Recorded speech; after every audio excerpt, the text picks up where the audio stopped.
या माणसाने रोज रोजचा तमाशा लावून ठेवलेला आहे. ए पोरांनो चला पटकन, तुमचा बाप ना दारू पिऊन गटारीत मध्ये पडलेला आहे. कुत्रे ना त्याचं तोंड चाटतात ते. चला पटकन, चला उचलून आणू. चला चला.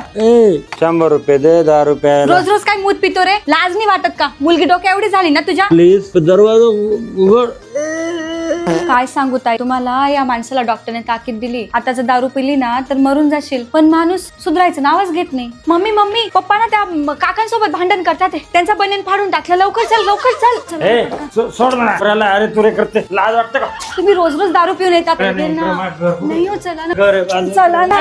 तुला निंबू दही सांगितलं, आणलं नाही का? आणलं ना मम्मी. हे काय ब्लिंकिट? नाही ग मम्मी, ब्लिंकिट. याच्यावर तू काही पण मागू शकते, भाजीपाला, किराणा. मग आपण या ब्लिंकिट वरून आणत जाऊ ना सगळा किराणा. पण काय एवढं लांब जात बसायचं? 15 मिनिटातच येतो ना. मम्मी हे पप्पा अशी का बरं करता ग? कॉलेजमध्ये आले ना, आज एवढा धिकाणा घातला ना. प्रिन्सिपलला काय म्हणता माहितीये? जो माझ्या पोरीचा जसं कॉलेजमध्ये 1 नंबर जणी आला ना, तर तुम्हाला 2 नंबरला पण जायच्या लायकीचा ठेवून आम्ही.